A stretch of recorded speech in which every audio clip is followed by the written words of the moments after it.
Stop scrolling. फक्त या व्हिडिओसाठी नाही तर कायमचं. तुम्हालाही थोडा वेळ शांत बसलं की मोबाईल उचलावा असं वाटतंय? मेंदूला शांतता सहनच होत नाही? सतत मोबाईल किंवा लॅपटॉपवर इंटरनेटवर काहीतरी बघावंसं वाटतंय? सोशल मीडियावर नोटिफिकेशन चेक करावेसे वाटतंय? इंस्टाग्राम झालं की फेसबुक, ते झालं की स्नॅप, ते झालं की युट्यूबवर सतत काहीतरी एंगेज राहावंसं वाटतंय? तुम्हालाही पॉपकॉर्न ब्रेन ही समस्या तर नाही ना? Doctor David Levy, university of Washington यांनी पॉपकॉर्न ब्रेन हा शब्द सर्वप्रथम वापरला. सतत डिजिटल स्टिम्युलेशन्समुळे मेंदूला शांत बसणं, खोलवर विचार करणं कठीण होऊन जातं. त्यांनी हे स्पष्ट केलं.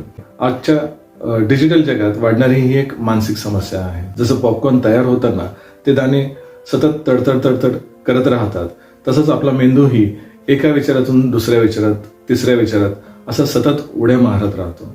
त्याचा परिणाम असा होतो की एका गोष्टीवर शांतपणे लक्ष केंद्रित करणं कठीण होऊन बसतं. सतत मोबाईलचा वापर, त्यावर रील्स आणि शॉर्ट व्हिडिओची सवय, एका वेळी अनेक गोष्टी करण्याचा अट्टाहास, मल्टीटास्किंग, वेगवेगळ्या माध्यमातून मेंदूला सतत मिळणारे स्टिम्युलेशन. पॉपकॉर्न ब्रेनची लक्षणं काय असतात तर लक्ष पटकन विचलित होतं, म्हणजेच कॉन्सन्ट्रेशन करता येत नाही.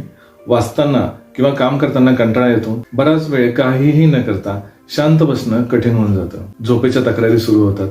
छोट्या छोट्या गोष्टींवर चिडचिड व्हायला लागते आणि सर्वात महत्वाचं, निर्णय क्षमता कमी होते. आणि ही सवय दीर्घकाळ राहिल्यास तणाव वाढतो, एन्झायटी निर्माण होते, आत्मविश्वास कमी व्हायला लागतो आणि कामातील प्रोडक्टिव्हिटी कमी होते.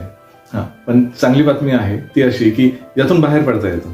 त्यासाठी दिवसातून काही वेळ मोबाईल पासून दूर राहा. एका वेळी एकच काम करा.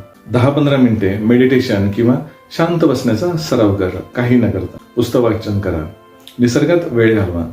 झोप वेळेवर घ्या आणि ती वेळ निश्चित असू द्या. पॉपकॉर्न ब्रेन हा आजार नाही, ती एक सवय आहे आणि ती सवय मानसिक आरोग्यासाठी खूप घातक आहे. पण आपल्याला माहिती आहे की सवयी बदलता येतात. मानसिक आरोग्याची काळजी घ्या, कारण मेंदू शांत असेल तरच जास्त क्रिएटिव्ह आणि केपेबल असतो.